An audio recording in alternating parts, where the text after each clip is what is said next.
मित्रों, भगवान शंकर से जुड़ी सबसे खास बात यह है कि केवल शिव ही हैं जिन्हें मूर्ति और निराकार लिंग दोनों रूपों में पूजा जाता है। हिंदू धर्म में शिवलिंग की पूजा का इतना महत्व है कि इसकी पूजा समस्त ब्रह्मांड की पूजा के बराबर मानी जाती है। लोग शिवलिंग को भगवान शिव के प्रतीक के रूप में पूजते हैं। सोमवार के दिन शिवलिंग की पूजा का विशेष महत्व है। इसके पूजन से मनुष्य की सभी मनोकामनाएं पूरी होती हैं। लेकिन कई लोगों के मन में यह प्रश्न उठता है कि आखिरकार शिवलिंग की उत्पत्ति कैसे हुई। अगर आप भी इन प्रश्नों का जवाब जानना चाहते हैं तो इस वीडियो को अंत तक जरूर देखिएगा।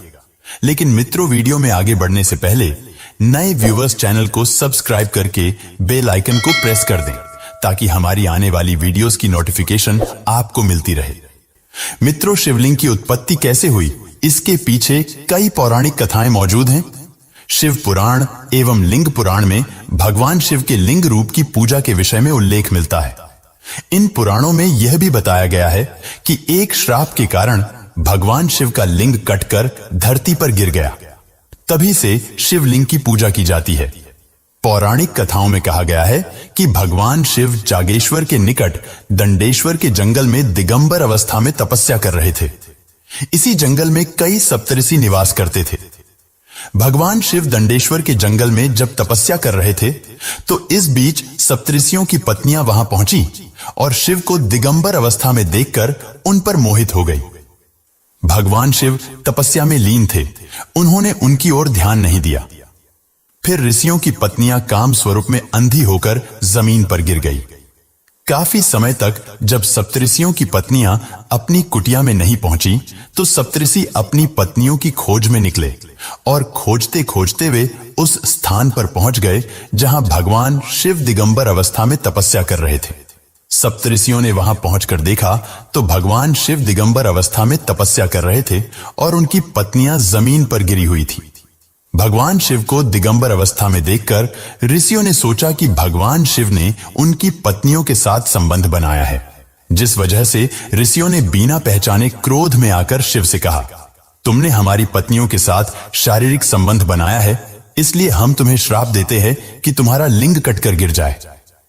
फिर भगवान शिव नेत्र खोलते हुए बोले, आप लोगों ने मुझे संदेह परिस्थिति में देखकर श्राप दिया है, मैं इसका विरोध नहीं करूंगा। कहा जाता है कि जब भगवान शिव का लिंग कटकर गिर रहा था तो उस वक्त ब्रह्मांड में उथल पुथल मचने लगा, जिससे भयभीत होकर भगवान ब्रह्मा ने माता पार्वती की उपासना की, क्योंकि भगवान ब्रह्मा जान रहे थे कि शिव के इस तेज को माता पार्वती ही धारण कर सकती हैं। फिर माता पार्वती ने योनि रूप में प्रकट होकर भगवान शिव के लिंग को धारण किया। कहा जाता है कि जागेश्वर में उनके लिंग की स्थापना की गई। मान्यता है कि तभी से शिवलिंग की पूजा शुरू हुई। जागेश्वर धाम अल्मोड़ा से 39 किलोमीटर दूर देवदार के घने जंगलों के बीच बसा हुआ है। इस धाम का प्राचीन काल से ही काफी महत्व है। पुराणों में भी इस स्थान का व्यापक वर्णन मिलता है। पौराणिक मान्यताओं के अनुसार सबसे पहले शिवलिंग का पूजन जागेश्वर से ही प्रारंभ हुआ। मानसरोवर की यात्रा पर निकलने वाले यात्री इस धाम की अर्चना करके ही आगे बढ़ते हैं। यहाँ करीब 200 से ज्यादा मंदिर हैं।